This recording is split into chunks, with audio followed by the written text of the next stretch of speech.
A Chave do Reino Interior, de Robert A. Johnson, parte 2 do livro, capítulo 1, Começando a trabalhar com os sonhos.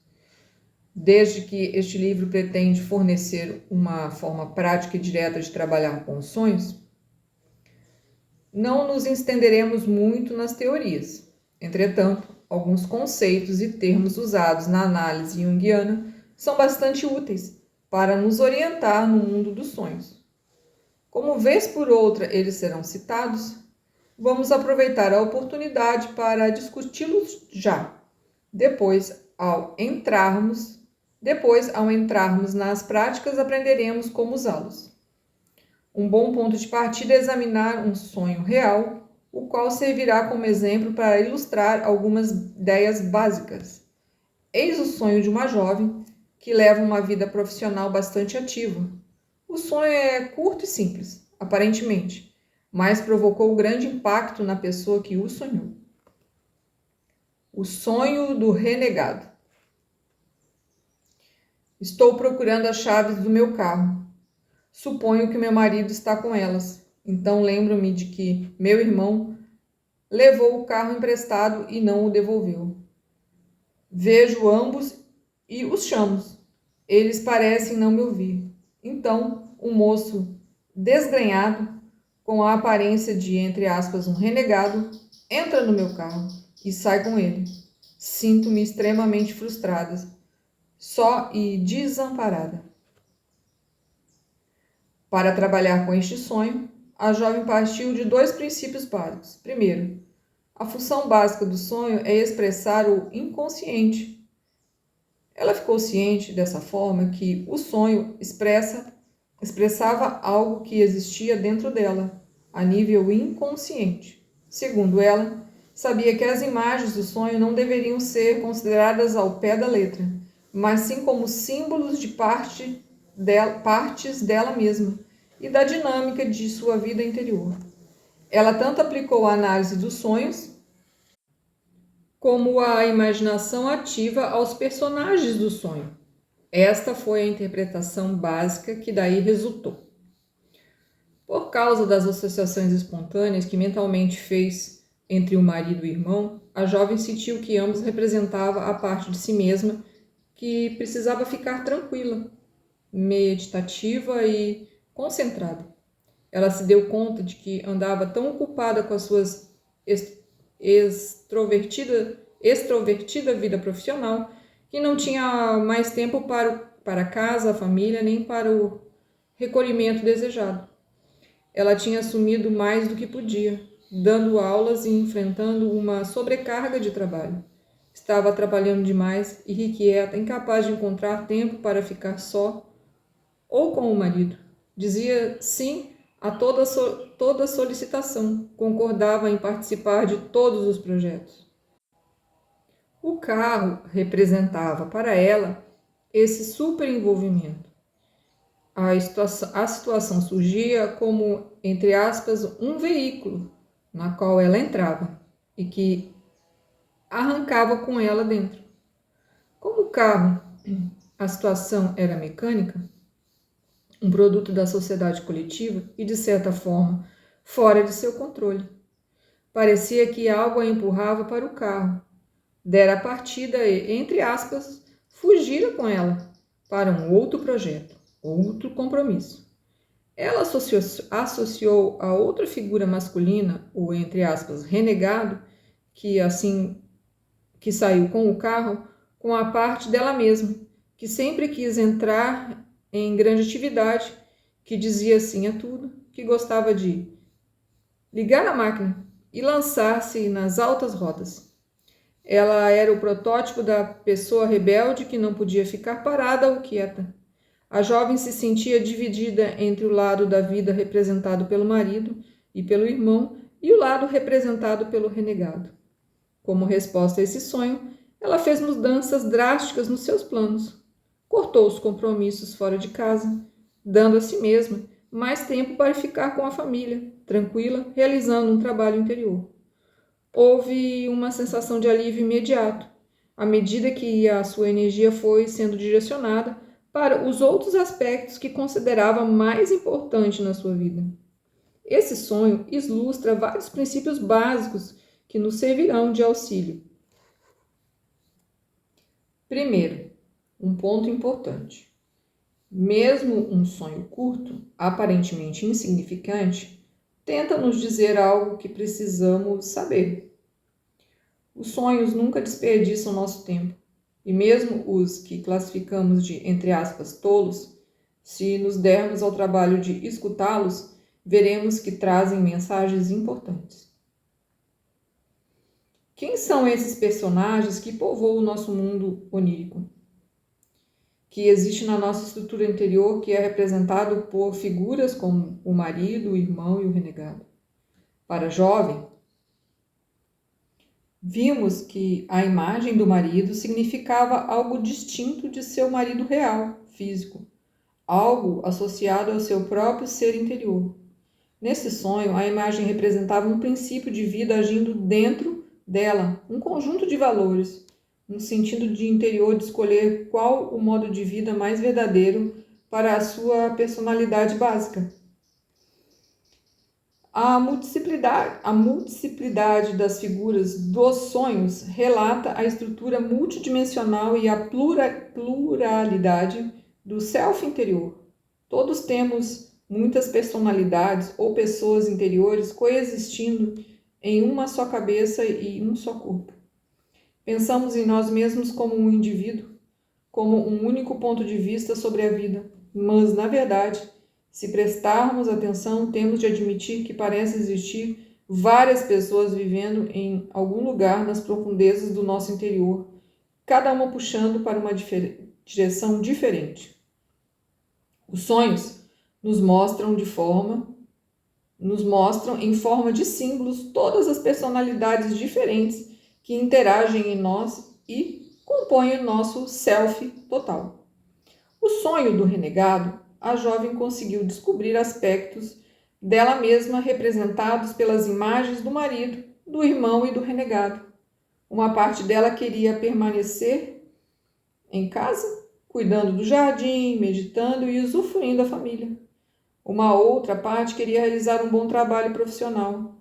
Outra parte ainda queria sair e salvar o mundo, lançar-se a grandes causas, como o renegado, em cruzadas sem fim.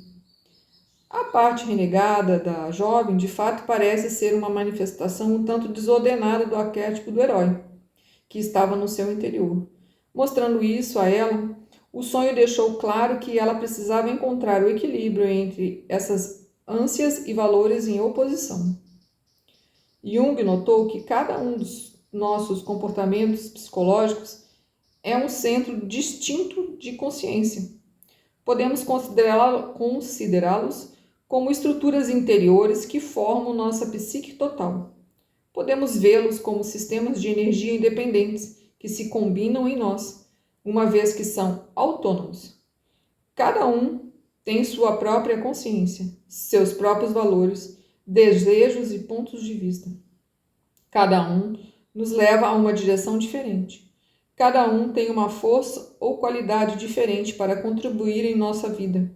Cada um tem seu próprio papel em nossa personalidade total. É por isso que eles são geralmente sentidos como se fossem pessoas independentes vivendo em nós. É perfeitamente adequado que sejam simbolizados como pessoas em nossos sonhos. Com frequência, quando tentamos tomar uma decisão baseada em fatos ou na lógica, somos apanhados numa luta entre forças terríveis dentro de nós. Considerando que isso é inconsciente na maioria das vezes e que nós não sabemos quem luta pelo quê, não podemos encontrar paz. Não sabemos de que lado ficar. Sentimos-nos desesperadamente divididos entre forças opostas. Eis aqui a personagem de uma novela de um escritor contemporâneo e os conflitos que apresenta ao enfrentar seu sedutor. Citação. Então podemos viajar juntos, explicava ele, como se esta solução fosse que ambos estivessem procurando. Ela não disse nada. Por dentro, era como se cada componente de sua natureza estivesse lutando um contra o outro. A criança contra a mãe, a libertina contra a freira. Fim da citação. Quem é essa criança que enfrenta a mãe? A libertina que luta contra a freira? O que é isso no homem, cujo herói interior quer arrasar castelos e sair à procura do santo graal, enquanto o santo que existe nele quer ficar em silêncio na sua cela e contemplar o divino mistério? Podemos dizer que eles representam possibilidades, aspectos da personalidade humana comum a todos. Aqui encontramos os arquétipos padrões ou tendências universais do inconsciente humano que se infiltram em nossa psique e nos formam. São de fato blocos de energias que se combinam entre si para criar a psique individual. Aí encontramos o tipo criança, tipo mãe, a virgem universal, a libertina universal, todos sonhos. Eles se associam ao herói ou à heroína, ao sacerdote, ao canalha, arquetípicos. Cada um colabora com uma riqueza diferente. Para o nosso caráter e tem uma verdade diferente para contar.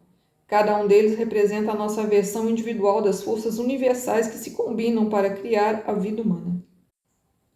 O eu interior não é somente plural. Jung descobriu que a psique se manifesta como andrógena, contendo tanto energia feminina como masculinas. Todo homem precisa conectar o ego masculino à parte da psique que inconscientemente considera como seu lado feminino. Todo o ego feminino da mulher precisa fazer uma síntese com a parte simbolicamente masculina do seu ser total. Espontaneamente, a psique se divide em pares de opostos. Todas as energias arquétipicas em nós aparecem na mente consciente como pares complementares. Yin e Yang, feminino e masculino, trevas e luz, positivo e negativo. Parte de mim vive na mente consciente e parte de mim, o caráter complementar que compõe o todo, está escondida no inconsciente. O inconsciente se utiliza constantemente de dicotomia masculino-feminino para simbolizar a ação conjunta das forças interiores que devem complementar-se e entrar em equilíbrio. Elas podem aparecer como opositores hostis, inimigos mortais, apesar de estarem destinadas a uma síntese, pois são facetas de um mesmo fluxo de energia. A figura do sexo oposto aparece nos sonhos com frequência para simbolizar os sistemas de energia que estão muito afastados do ego, muito longe da mente consciente, no fundo do inconsciente de quem sonha. É impossível predizer para uma mulher ou um homem em particular qual parte interior será representada por uma imagem do sexo oposto. Depende do indivíduo, porém alguns padrões comuns são evidentes e é bom conhecê-los. Os homens têm sido tradicionalmente condicionados em nossa cultura a se identificarem com o lado da vida relacionado ao pensamento e à organização, a serem heróis e ativos. O inconsciente, em geral, escolhe uma figura feminina, portanto, para representar a natureza emocional do homem, sua capacidade de sentir, apreciar o belo, reconhecer valores e se relacionar com o amor. Estas são capacidades que, em muitos homens, vivem principalmente no inconsciente. Sua aparição no sonho do homem como imagem mental feminina significa a necessidade de torná-las conscientes, de expandir a visão estreita do seu ego masculino. A estrutura do ego de muitas mulheres se identifica primeiramente com o sentimento, relacionamento, alimentação e maternidade, qualidades que são tradicionalmente consideradas, entre aspas, femininas. O lado feminino da psique é também racional, mas usa a lógica do sentimento, o processo racional que se baseia no sentir, na captação de diferenciação sutil dos sonhos. Sua forma de, entre aspas, saber é diferente do lado masculino, sentindo o todo em vez de o analisar. Os sonhos das mulheres, portanto, geralmente usam figuras masculinas para representar o outro lado da psique, a lógica do pensamento, conhecimento por análise e diferenciação, classificação, organização, competição, poder de controle. Uma mulher pode descobrir que muitas de suas opiniões, assim como suas ideias sobre religião, filosofia e política, são oriundas do lado de sua psique, que é representada por figuras masculinas. O aspecto mais importante da natureza andrógena da psique é a imagem anímica. Em cada homem e em cada mulher existe um ser interior cuja função primária na psique é atuar como o psicopombo, que seria psicopombo, palavra de origem grega que, na mitologia antiga, designava aquele que conduzia as almas para o outro mundo, ou seja, aquele que guia o ego ao mundo interior e que serve de mediador entre o inconsciente e o ego. Jung despertou para a imagem da alma quando sentiu uma presença feminina em si mesmo, que o arrastou para o inconsciente, que incorporou a parte dele mesmo que vivia no reino do sonho e da imaginação. Quando ela apareceu nos seus sonhos, ele descobriu que se tratava de uma criatura com qualidades míticas, aparentemente mágicas ou semidivinas. Como Beatriz na Divina Comédia de Dante, ela o conduziu guiando-o pelo mundo interior do inconsciente. Ele encontrou a mesma presença feminina arquétipica em outros homens. Também observou uma imagem anímica masculina correspondente nos sonhos e na vida das mulheres. Jung sentiu que essa personagem interior correspondente à concepção religiosa tradicional da alma, como parte interior de nós mesmos, que nos une ao reino espiritual e nos leva a Deus, e assim chamou de ânima a imagem da alma feminina e ânimos a imagem da alma masculina. Ânima e ânimos são palavras latinas para alma. É importante que nos apercebamos das imagens anímicas. Elas aparecem irregularmente em nossos sonhos e desempenham um importante papel em nosso desenvolvimento como indivíduos. Afetam o curso inteiro de nossa vida, tanto na forma de energia interior, como na de símbolos poderosos. As imagens anímicas são forças gigantescas que devem ser consideradas. Nosso desejo inato de unidade e sentido, de reunir as partes opostas de nós mesmos, de ir ao inconsciente e explorar o mundo interior, de viver a experiência religiosa, está concentrada nesses seres interiores que são os mediadores entre nosso ego e o vasto inconsciente. Se não interagirmos com a ânima ou o ânimos em nosso trabalho interior, inevitavelmente os projetaremos em espaços de nossa vida que não lhes cabem. Por exemplo, um homem pode projetar sua ânima no seu trabalho e tornar-se obcecado por ele, transformando-o em um canal inferior para a sua vida religiosa. Uma mulher pode projetar seus ânimos em um homem e se apaixonar, não tanto pela pessoa, mas pela imagem da alma que nele projetou. Toda a base da fantasia romântica, que tão frequentemente sabotou o amor humano comum, é a projeção da ânima de um homem em uma mulher, ou então do ânimos de uma mulher em um homem.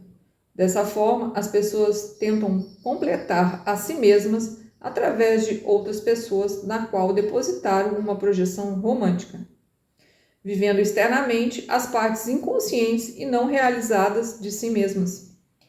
Na introdução, falamos sobre o processo de individuação. Como se sabe, a individuação é o movimento em busca de conscientização do self total. Usando os sonhos como modelos, percebemos que a individuação também consiste, em grande parte, em fazer uma síntese das diferentes personagens interiores que existem dentro de nós. Individuação não é só tornar-se cônscio desses sistemas de energia interiores, mas encontrar o relacionamento e a unidade entre eles.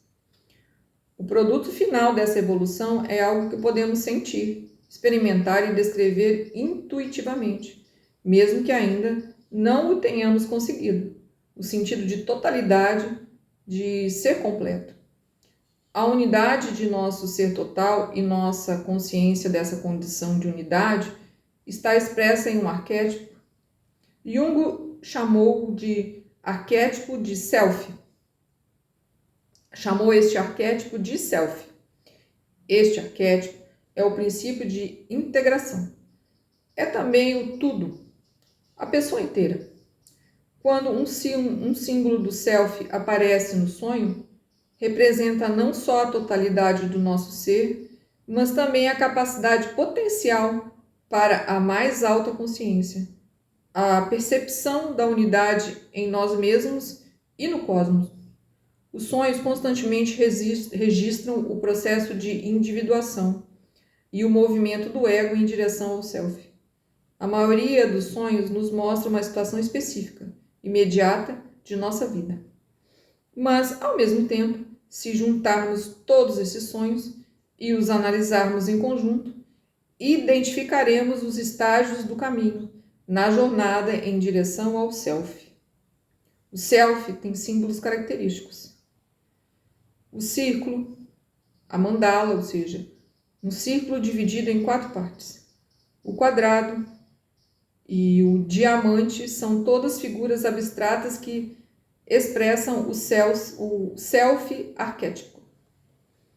O self está representado em todos os sonhos de quaternidade, sonhos envolvendo 4 características ou, de alguma forma, enfatizando o número 4. Jung descobriu que os números são símbolos arquétipos. O número 4 tem sido usado em todas as religiões, de épocas passadas e do presente, para simbolizar a totalidade do cosmos ou a realização da evolução espiritual. Outro símbolo característico do self é o casal divino ou real, a conjunção das polaridades masculinas e feminina, como a conjunção dos dragões em Yang simboliza a elevada síntese do self. Existe ainda outro sistema de energia básico do inconsciente, que aparece com frequência nos sonhos, e por isso é útil conhecê-lo. Jung designou este ser interior de sombra. Em cada pessoa existe uma parte do inconsciente que é bastante semelhante ao ego e que, usualmente, aparece com o mesmo sexo de quem sonha. A sombra é uma espécie de alter ego, separada da mente consciente, sentenciada a viver no inconsciente. Em geral, a sombra tem qualidades e características tanto negativas quanto positivas, e que são partes naturais da personalidade. Mas o ego, por algum motivo, ou falhou em assimilar essas qualidades, ou as reprimiu de alguma forma cabal. Algumas dessas qualidades da sombra parecem embaraçosas ou primitivas para o ego. Não queremos admitir que elas nos pertencem. Outras vezes, a sombra tem forças positivas espetaculares, que o ego não quer assumir, que pode significar responsabilidade demais ou uma alteração perturbadora da nossa limitada autoimagem. A forma como a sombra aparece nos sonhos depende da atividade do ego. Por exemplo, se a atitude de um homem para com ela é amistosa e ele está disposto a crescer e mudar, a sombra aparece como um amigo colaborador, um, entre aspas, companheirão, um irmão tribal que o ajuda em suas aventuras, que lhe dá apoio e lhe transmite ensinamentos. Se ele está tentando reprimir sua sombra, em geral ela aparece como um inimigo odioso, um bruto ou um monstro que o ataca nos sonhos. O mesmo princípio aplica à mulher. Dependendo do seu relacionamento com a sombra, esta pode parecer como uma irmã amorosa ou como uma bruxa terrível. Estes são alguns conceitos e modelos básicos da análise junguiana, que muitas pessoas consideram úteis quando começam a abordar os sonhos. Eles se tornarão mais claros à medida que trabalhamos com exemplos de sonhos e aprendermos as etapas práticas nos capítulos seguintes.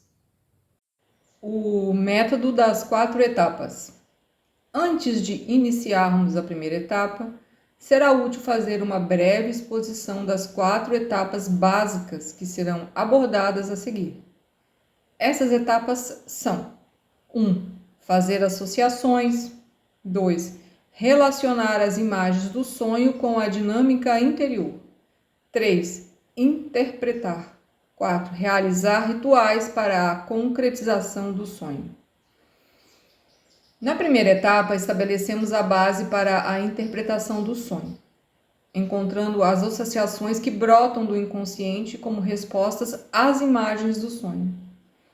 Todo sonho é composto por uma série de imagens, portanto, nosso trabalho começa descobrindo os significados que têm essas imagens.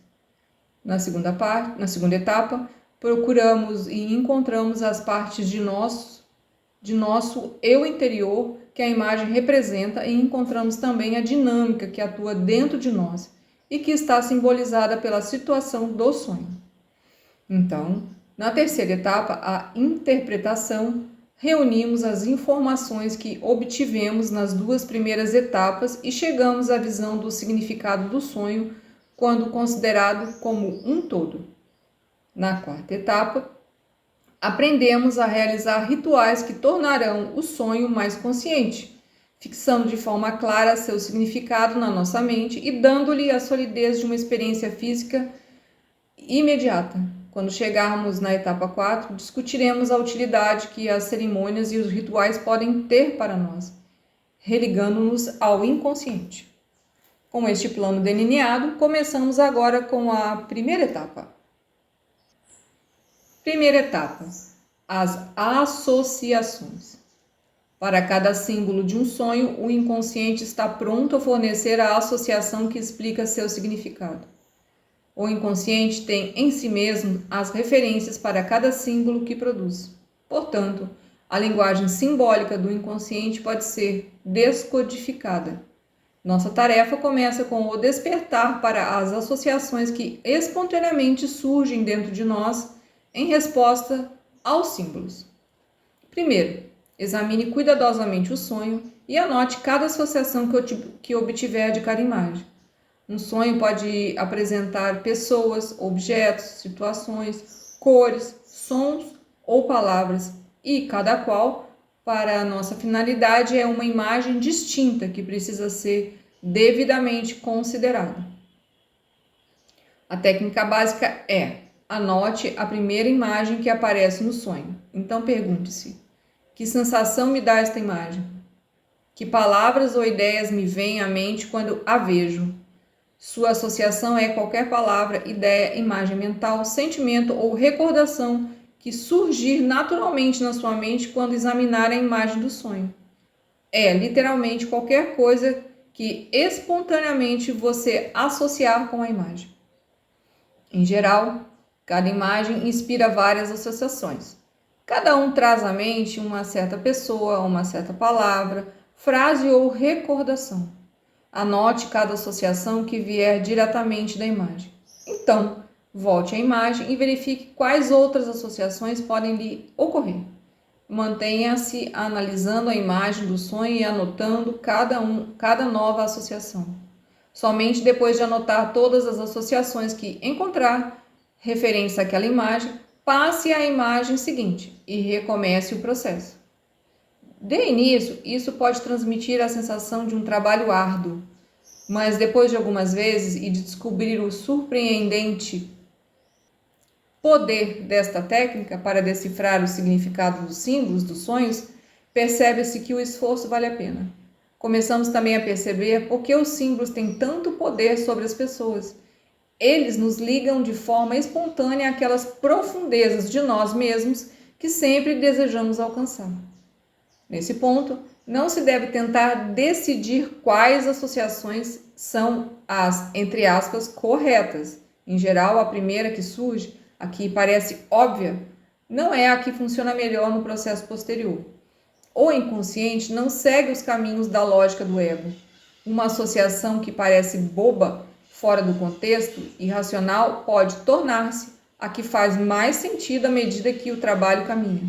Algumas vezes, todas as associações vêm a ser relevantes, apesar de parecerem contraditórias de início. Portanto, não tente escolher entre elas. Nesse ponto, só as anote. Suponha que você tenha um sonho que começa assim: estou numa sala cinza. A imagem que você deve trabalhar é a cor cinza.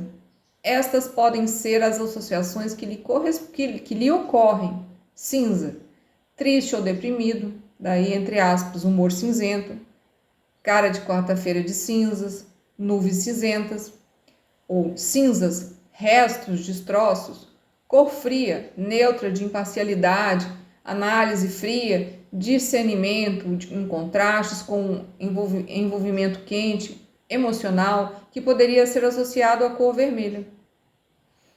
Minha camisa cinza, sempre uso cinza. A sala de estar da minha avó, tudo cinza. Gelo, entre aspas, estou numa fria. Cinza discreto, no sentido de discrição, recato e sensatez. Não é por acaso que o inconsciente elabora uma cor para cada cena, seja o cinza nesta, ou o azul e o vermelho em outras. Observação. No original, o autor refere-se à cor azul, usando algumas conotações que a palavra tem entre os norte-americanos, para expressar sentimento de tristeza e melancolia. Por exemplo, blue mood. Para melhor compreensão em nossa língua, trocamos a cor azul por cinza, fazendo as necessárias adaptações. Fim da nota.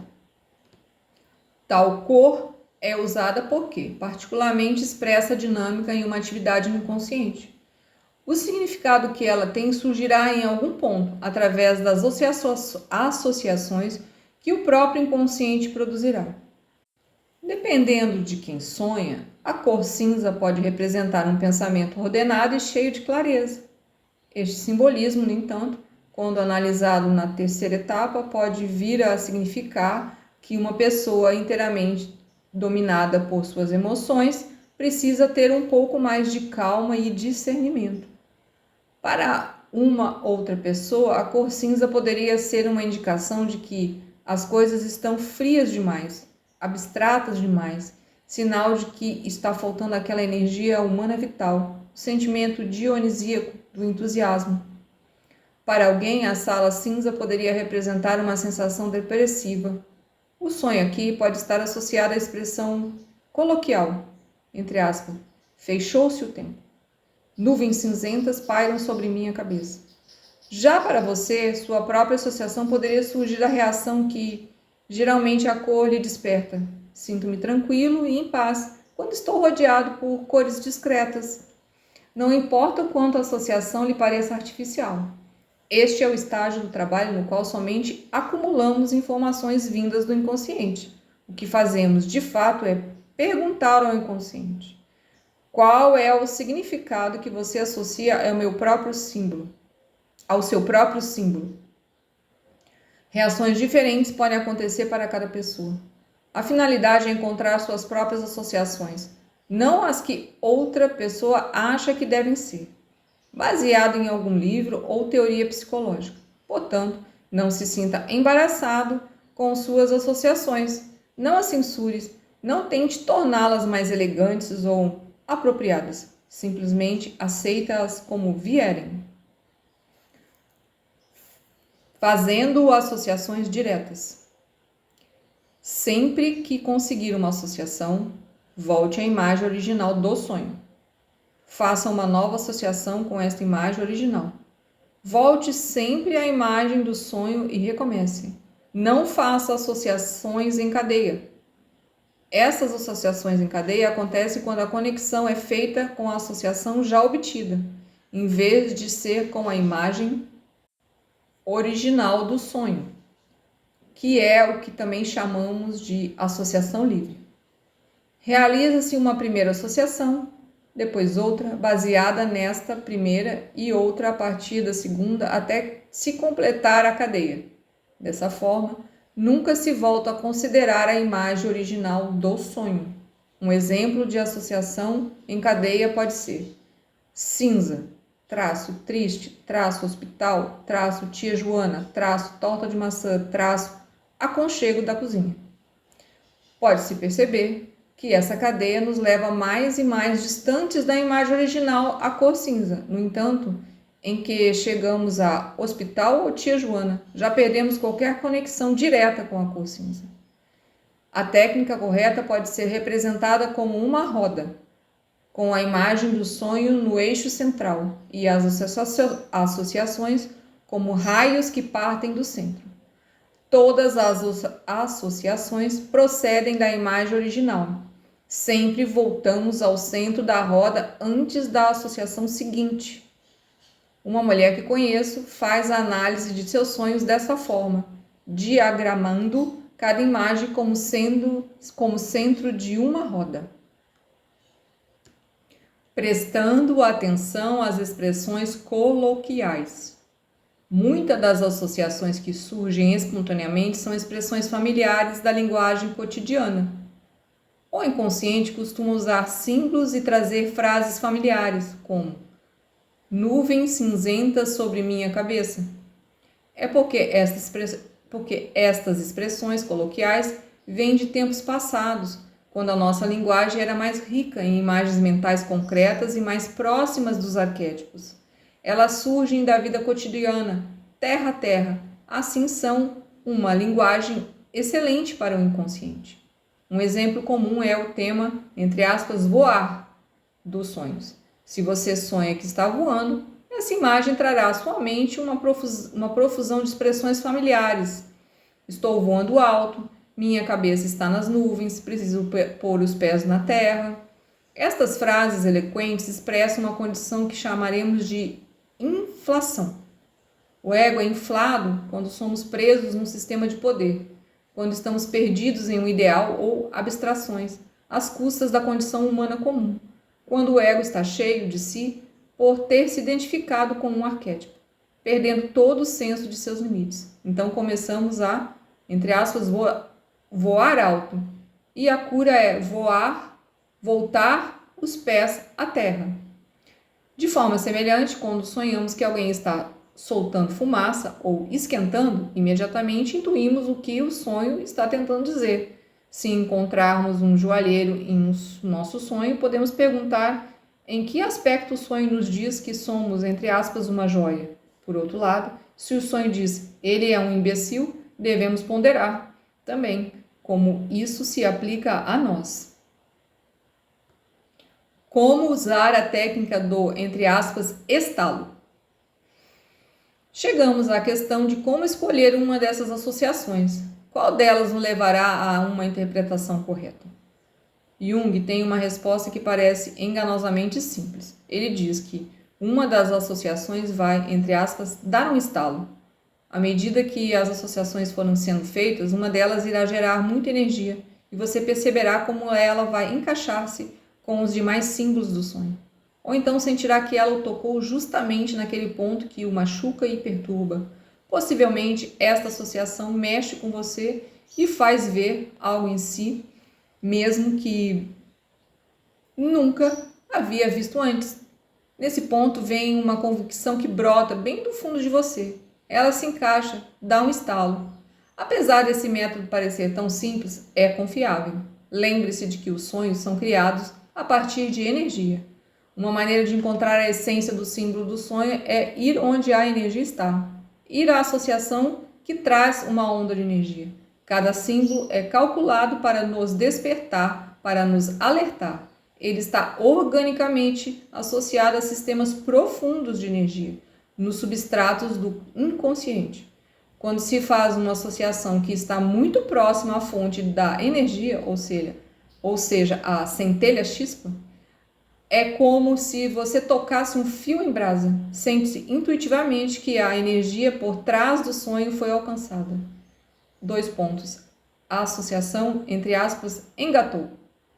A princípio, nem sempre fica evidente qual associação é mais correta ou mais útil para a compreensão do sonho.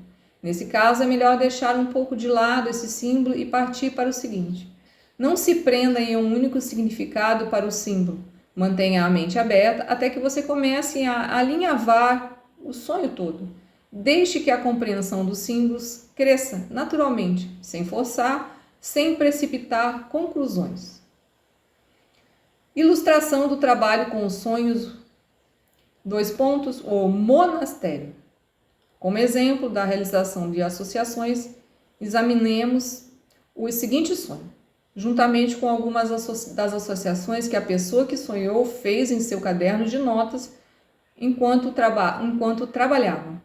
Como temos limitações de tempo e espaço, transcrevi só algumas imagens do sonho e algumas das suas associações. A mulher que teve este sonho vinha de uma família italiana católica.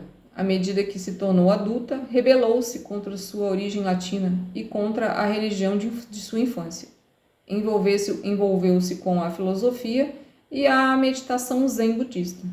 Este sonho indicou o retorno às suas raízes culturais e religiosas, ainda que influenciada por uma visão infantil a esse respeito. Mostrou que ela podia fazer uma síntese do Oriente com o Ocidente, compatível com a sua própria personalidade. Sonho. Estou na clausura de um monastério, em um quarto ou cela ligada à capela.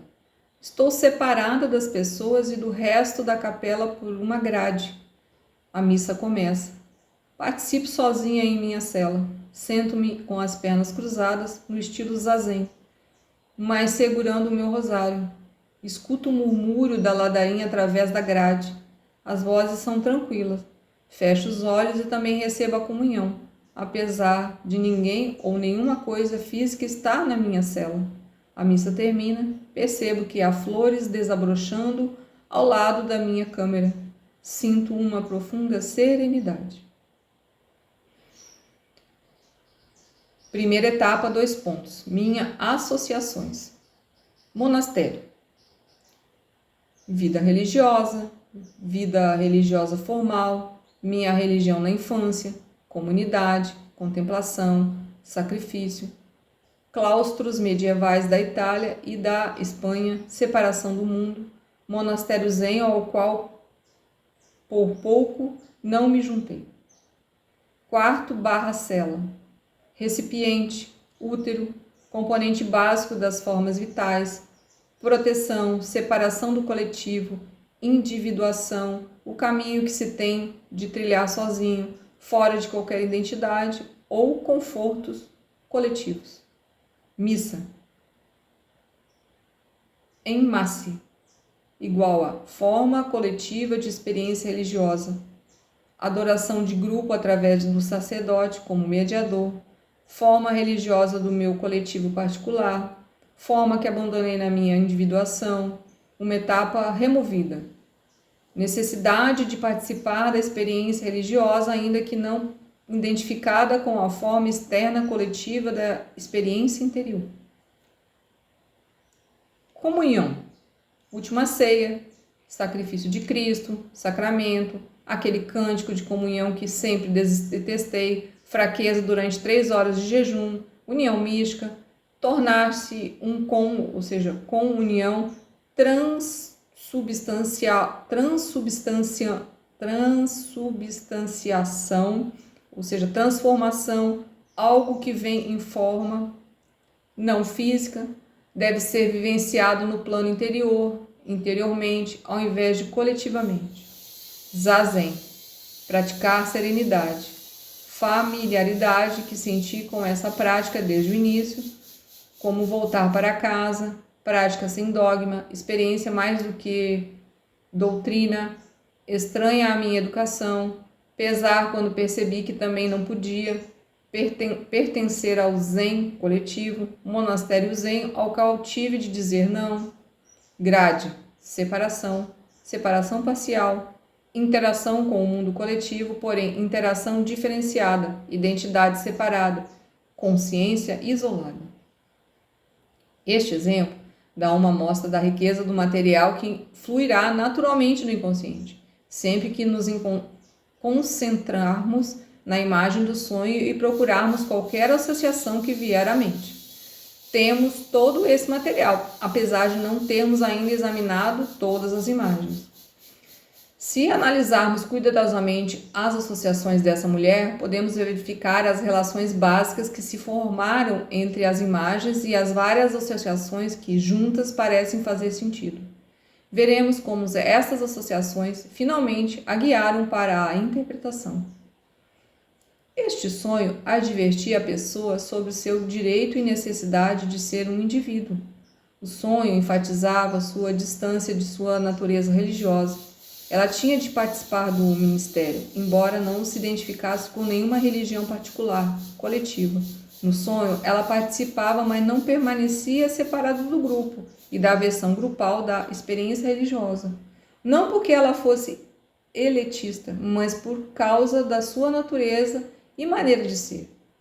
O detalhe de receber a comunhão sem qualquer contato físico é condizente com o entendimento que ela teve do sonho, pois precisava provar a proximidade da divindade, a transformação, mas tinha de o provar interiormente e do seu jeito, não se identificando com uma versão cultural coletiva da experiência. Na sua associação, ela lembrou que também tinha pensado em agregar-se a um monastério budista, de qualquer forma, a se juntar a uma comunidade, pertencer a algo e seguir um caminho definido coletivamente. Mas não o conseguiu no budismo, assim como no catolicismo. A boa nova para ela, no meio disso tudo, foi a de que podia retomar sua herança católica e cristã, porém com uma nova compreensão, que a permitiria participar e ver o espírito essencial no centro das formas culturais e coletivas. Podia estar na comunidade sem ser devorada, podia participar embora permanecendo um indivíduo em busca do seu próprio e único caminho. As flores que desabrochavam em sua cela, no final da missa, para ela simbolizavam uma nova vida e uma nova consciência, resultantes da síntese que fez, no sonho, entre a religião da infância e a experiência espiritual de adulto. Mais exatamente, as flores expressavam a própria síntese. Tal símbolo aponta para aquele arquétipo, o self, que transcende os opostos, mostrando a realidade central que está por trás deles e, desta forma, unindo-os. As flores não são apenas símbolos do feminino, mas também do self unificado. No cristianismo, a rosa representa o Cristo. Nas religiões orientais, o lótus de 1000 pétalas representa o Uno. Pelo caminho da serenidade, que era o seu caminho, a mulher do sonho levou a flor do self a desabrochar em sua vida. Descobriu o âmago universal do espírito que está no núcleo, tanto de suas raízes cristãs como de sua experiência zen, que transcende a ambas e não se identifica com as formas exteriores de nenhuma delas. Algumas coisas importantes aconteceram a esta mulher, como consequência deste sonho. Quando chegarmos à quarta etapa do trabalho com os sonhos, que é a realização de rituais para expressar seu significado, voltaremos ao sonho do monastério. O ritual para este sonho e os eventos que se seguirão são muito reveladores. Use a amplificação arquetípica. Há outra maneira de encontrar associações para as imagens do sonho. A amplificação arquetípica é basicamente a técnica de se juntar informações sobre os arquétipos que aparecem nos sonhos, indo a fontes tais como os mitos, os contos de fadas e as tradições de religiões antigas. Já demos um exemplo simples no sonho do monastério. Espontaneamente associei as flores que apareceram no quarto da mulher com o papel que elas têm no cristianismo, no budismo e em outras religiões, como símbolo do self-arquétipo.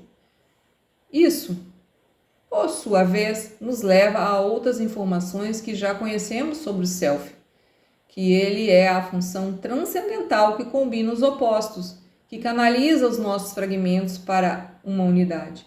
Isso tudo, evidentemente, colabora muito para o sentido do significado e poder dos sonhos. Jung descobriu os arquétipos ao observar que os mesmos símbolos primordiais aparecem igualmente nos mitos e religiões antigas e nos sonhos das pessoas de hoje. Ele ficou impressionado ao perceber que nos sonhos das pessoas apareciam imagens ligadas a alguns símbolos muito antigos, talvez de culturas completamente diversas e que não podiam ser do conhecimento da mente consciente das pessoas que com elas sonhavam. A partir dessas experiências, ele começou a achar que nossos sonhos emanam de fontes primordiais, universais, que estão no âmago do inconsciente coletivo de toda a humanidade. Com frequência, podemos constatar de forma mais clara como os símbolos de nossos sonhos estão ligados a essas correntes universais de energia, quando os encontramos, como Jung fez, em fontes míticas, religiosas e outras da antiguidade. É possível se reportar a um mito, onde o arquétipo aparece, e encontrar as associações coletivas que a raça humana, como um todo, faz a partir desse arquétipo. Podemos ler no mito todas as nossas qualidades que estão contidas no arquétipo e que estão associadas aos símbolos. Jung demonstrou que os mitos e contos de fadas são manifestações simbólicas do inconsciente, tal qual os sonhos. Em certo sentido, são sonhos coletivos da raça humana. Refletem o inconsciente coletivo de uma tribo, de um povo ou de uma cultura, muito mais do que o inconsciente restrito, pessoal de um único indivíduo. Eles remontam à era pré-consciente, quando a raça humana estava mais próxima de suas raízes arquétipas. Podemos também considerar as tradições da filosofia esotérica, como a alquimia medieval e a astrologia antiga, como fontes de informação no que diz respeito aos arquétipos. O arquétipo que aparece em um sonho tem um aspecto universal, uma corrente de energia que percorre cada ser humano. Assim como os arquétipos são universais, também são as imagens a que eles associadas. Cada arquétipo procura expressar a si mesmo dentro de sua própria característica simbólica. A imagem de homem velho e sábio, por exemplo, é ubíqua em todas as culturas e raças. Sua imagem varia de mito para mito, de cultura para cultura, mas uma vez que se aprende a reconhecê-lo, pode-se encontrá-la tanto no sonho de um hindu como no de um ocidental. Ele pode tomar a forma de São Pedro carregando as chaves do paraíso, como aconteceu em um dos sonhos de Jung. Pode aparecer como a personificação do Deus Pai, como na visão de Michelangelo, no teto da Capela Sistina. No sonho de um budista, como um Roshi, o mestre, ou de um Bodhisattva, semideus, ou no sonho de um hindu, como um guru ou um Suansin, um homem santo, asceta. Existe um aspecto comum que acompanha os símbolos do homem sábio, um sentimento de sabedoria que transcende as gerações, de atemporalidade, no sentido de estar fora do curso do tempo. Eis como ele aparece em um mito moderno, de autoria de J.R.R. Tolkien. Citação. Seus cabelos eram escuros como as sombras do crepúsculo e sobre sua cabeça havia um círculo de prata. Os olhos eram cinzentos como um claro entardecer e neles havia uma luz, como a luz das estrelas. Venerável parecia um rei coroado com muitos invernos e ainda robusto como um guerreiro experiente no vigor de sua força. Fim da citação. A amplificação arquétipa começou pelo reconhecimento de que um arquétipo está presente no sonho. O homem que o contém, em geral, tem um aspecto mítico, em vez de cenas semelhantes ao dia a dia mundano.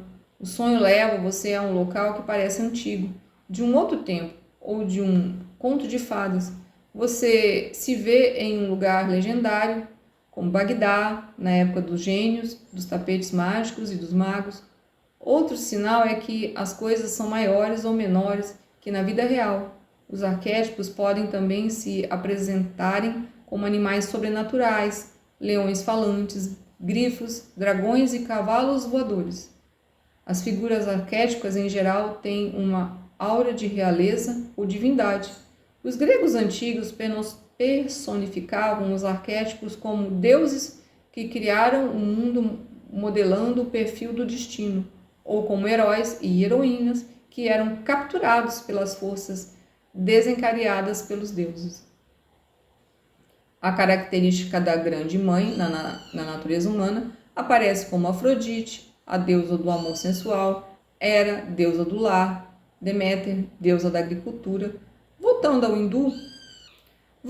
mundo hindu, encontramos a grande mãe como Kali, a terrível deusa que tantos abençoa como destrói, dando e tomando a vida no eterno ciclo da natureza.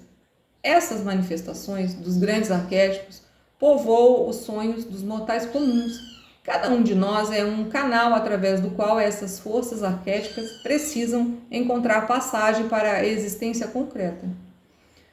Nós encarnamos os arquétipos em nossa vida física. Nossas vidas individuais são os recipientes nos quais eles se materializam sobre a face da Terra. O campo de batalha onde eles travam suas guerras eternas, cósmicas. O palco onde eles representavam o drama universal em que se transforma particularmente cada vida humana. Uma vez que reconhecemos uma figura como um arquétipo, a próxima providência é procurar os mitos e as demais fontes onde o mesmo arquétipo aparece. A figura ou evento do sonho pode fazer lampejar na memória uma passagem bíblica ou uma grande história dos dias do rei Arthur. Você vai à fonte e verifica o que ela tem a dizer a respeito dos grandes arquétipos que lhe aparecem em sonhos.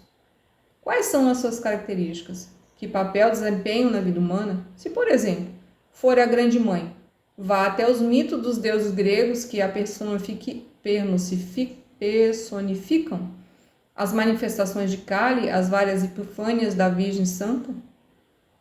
À medida que as informações sobre imagens dos sonhos forem amplificadas, você deve dar prosseguimento ao que já foi feito com as associações pessoais. Anote as associações que ocorrem a partir das fontes míticas. Elas evocam energias dentro de você. Se elas fazem sentido, use-as. Verifique o que elas têm a transmitir sobre quem você é e quais as forças que atuam dentro de você. Como usar associações pessoais? Este é o momento de nos acautelarmos quanto a livros sobre interpretação de sonhos e dicionários de simbologia, como substituto de nossas próprias associações. Muitas pessoas, irrefletidamente, procuram um dicionário de símbolos toda vez que tentam entender um sonho. Tomam cada símbolo do sonho, anotam os significados padronizados que o dicionário fornece e acreditam que, entre aspas, interpretar o seu sonho. Se for usada esse tipo de abordagem, nunca se chegará ao significado individual, pessoal que o sonho tem. Essas abordagens estão baseadas numa suposição errônea que cada símbolo tem um significado padrão, tem um único significado padrão, coletivo, verdadeiro para qualquer sonho e qualquer pessoa. Se assim fosse, seria realmente bastante fácil, porém não é. É absolutamente tolo acreditar em guias para a interpretação de sonhos pré-fabricados sistemáticos, como se alguém tivesse simplesmente de comprar um livro de referência e nele procurar um símbolo particular. Nenhum símbolo de sonho pode ser separado do indivíduo que o sonhou. Cada indivíduo difere bastante na forma como seu inconsciente contempla ou compensa sua mente consciente. E é impossível se ter certeza de até que ponto os sonhos e seus símbolos podem ser classificados. É verdade que existem sonhos e símbolos simples, entre aspas, prefiro chamá-los de, entre aspas, motivos, que são típicos e ocorrem com frequência. Por exemplo, cair, voar, correr sem chegar a parte alguma, mas preciso enfatizar que esses motivos devem ser considerados no contexto do próprio sonho, não como um código autoexploratório. Citação de Jung. Cada símbolo do sonho tem uma conotação especial, individual, que pertence apenas a você, da mesma forma como o sonho, em última instância, pertence somente a quem sonhou. Mesmo quando o símbolo tem significado coletivo ou universal, ele ainda tem um colorido pessoal. para você e só pode ser completamente explicado a partir do seu íntimo. Por isso é tão importante que se faça essa primeira etapa de forma completa. Encontre as associações que brotam do seu próprio inconsciente. Não aceite interpretações padronizadas como substituto. Este aviso é ainda mais importante quando se chega à amplificação arquétipica. As pessoas podem ficar tão envolvidas na procura da conexão mítica que simplesmente acabam por esquecer que também podem fazer associações pessoais para os símbolos. Esse é o ponto no qual é forte a tentação de se procurar um dicionário simbólico, de se encontrar o que os mitos dizem sobre os símbolos e parar por aí. Se eu não encontrar minha conexão pessoal com o arquétipo, então nada disso tem sentido. O arquétipo está presente em mim, age através de mim, vive sua vida através da minha. Quando aparece nos meus sonhos, significa que algo está acontecendo entre meu ego e o arquétipo. Algo está tentando evoluir. Tenho de conseguir defini-lo, verificar como se relaciona com a minha vida agora, hoje. Não é suficiente dizer, este é o símbolo da grande mãe. Não é suficiente colocar um rótulo abstrato sobre a personagem do sonho, grande mãe, ânima, sombra, e parar por aí. Temos de ir adiante. Devo perguntar, que esse arquétipo está fazendo na minha vida hoje? Qual a sua relação comigo no plano individual? Rigorosamente falando, não é necessário a ninguém envolver-se numa pesquisa sobre mitos, religiões, comparada, alquimia e outros assuntos para encontrar a universalidade do significado de um símbolo. Quando o inconsciente se utiliza de um símbolo, ele traz dentro de si, de forma inerente, o seu significado. Ele já tem sua própria referência para o símbolo. Portanto, se você seguir sua associação pessoal para a imagem do sonho, o inconsciente, cedo ou tarde, fornecerá a conexão arquética compatível. De qualquer modo, é de grande ajuda saber o que os símbolos significam para os outros e como apareceram nos mitos coletivos e nos contos folclóricos. Este conhecimento pode tornar o processo mais rápido. Pode também atuar como confirmação da associação pessoal que brota espontaneamente. Muito obrigado por você estar aqui. Se gostou, deixa seu like, se inscreva no canal e compartilhe com quem você acha que vai gostar. E a gente se vê no próximo áudio, a segunda etapa, entre aspas, segunda etapa, a dinâmica. Até mais, um grande abraço.